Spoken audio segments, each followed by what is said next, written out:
என் அன்பு தோழர்களே, கிட்டத்தட்ட 75 ஆண்டுகள் அரசியல் வரலாறு கொண்ட ரொம்பவே ஸ்ட்ராங்கான கொள்கை இருக்கக்கூடிய கட்சியான திமுக கட்சியை அரசியலுக்கு 2 வருஷத்திலேயே இந்த சட்டமன்ற தேர்தல் மூலமா வீழ்த்தி தவேகா தலைவர் திரு விஜய் அவர்கள் பெரிய வெற்றியை சாதிச்சிருக்கிறாங்க. அவங்களுக்கு வாழ்த்துக்கள். ஆனா விஜய் அவர்கள் இந்த வெற்றியை ஒரு செலிப்ரேஷனா பார்க்காம பொறுப்பு ரெஸ்பான்சிபிலிட்டியா பார்க்கணும். ஏன்னா தமிழ்நாட்டு மக்கள் இந்த வாட்டி ஒரு பெரிய மாற்றத்தை எதிர்பார்த்திருக்கிறாங்க.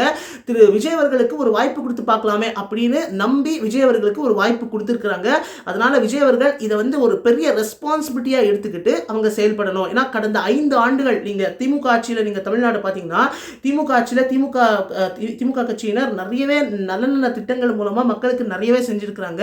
அதுல பிரைமரியான சில திட்டங்கள் சொல்லணும் அப்படின்னா புதுமை பெண் திட்டம், மகளிர் உரிமை தொகை, தமிழ் புதல்வன், மகளிர் இலவச பேருந்து, காலை சிற்றுண்டி, புதிய பேருந்து நிலையங்கள், புதிய பேருந்துகள், வேலை வாய்ப்புகள், தோழி விடுதி, நவீன அரசு பள்ளிகள், மதச்சண்டை இல்லா தமிழகம், எண்ணற்ற பல திட்டங்கள். ஸோ இந்த மாதிரி ஒரு பக்கம் நிறையவே திட்டங்கள் மூலமா நிறைய நலன திட்டங்கள் மூலமா பெண்களுடைய முன்னேற்றத்திற்கு நிறையவே திட்டங்கள் கொண்டு வந்தாங்க. ஸோ ஒரு பக்கம் இது இருந்தா இன்னொரு பக்கம் பொருளாதார ரீதியாகவும் தமிழ்நாடு தான் மற்ற மாநிலங்களுக்கு முன்னுதாரணமாக இருந்துச்சு இல்லையா. இன்னொரு பக்கம் இந்த திமுக கட்சி மேல நிறைய விமர்சனங்களும் மக்கள் வைக்கதான் செஞ்சாங்க. குடும்ப அரசியல் செய்யறாங்க. அதே மாதிரி டாஸ்மாக் மூலமாகவே இவங்களுக்கு நிறையவே ரெவென்யூ வருது. இந்த டாஸ்மாக் மூலமா மக்கள் குடிச்சு அவங்களுடைய வாழ்க்கையை சீரழிஞ்சுக்கிட்டு இருக்கு. ஸோ இந்த மாதிரி எல்லாம் நிறையவே நெகட்டிவான சில விஷயங்களும் நடந்துட்டு இருந்துச்சு. நிறையவே ஊழல் இருந்துச்சு. ஊழல் இல்லை அப்படின்னு சொல்ல முடியாது. ஊழல் இருக்கக்கூடிய ஆட்சியாக தான் இருந்துச்சு.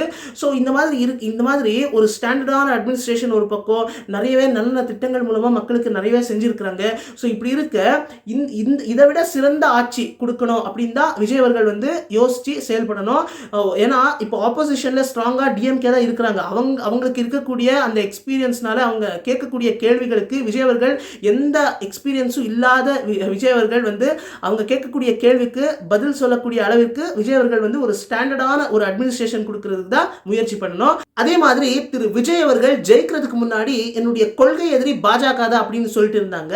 அந்த ஸ்டாண்ட்லயே விஜய் அவர்கள் கடைசி வரைக்கும் உறுதியா நின்னாங்கன்னா ரொம்ப நல்லா இருக்கும். ஏன்னா ஒரு கட்சி பாஜக கூட கூட்டணி வச்சா கண்டிப்பா அந்த கட்சியை தமிழ்நாட்டு மக்கள் புறக்கணிச்சிடுவாங்க அப்படின்றதுக்கு ஒரு சிறந்த உதாரணம் தமிழ்நாட்டில் இன்னைக்கு இருக்கிற ஏஐஏடிஎம்கே கட்சி தான். ஸோ இப்படி இருக்க நம்ம பொறுத்திருந்தா நம்ம பார்க்கணும் விஜய் அவர்கள் சிங்கமா செயல்படுவாங்களா அல்லது மற்ற கட்சிகளோடு அவங்க கூட்டணி வச்சுட்டு செயல்படுவாங்களா அப்படின்றதெல்லாம் நம்ம பொறுத்திருந்தா நம்ம பார்க்கணும். ஸோ ஃபைனலி தமிழ்நாட்டினுடைய அரசியல் வரலாற்றிலேயே ஒரு பெரிய மாற்றம் நிகழ்ந்திருக்கு. ஒரு பெரிய திருப்பம் அப்படின்னே சொல்லலாம். இந்த மாற்றத்தினால மக்களுக்கு அல்டிமேட்டா நல்லது நடக்கணும். மக்களுக்கு நல்லது நடக்குமா இல்லையா அப்படின்றது நம்ம பொறுத்திருந்தா நம்ம பார்க்கணும் தோழர்களே.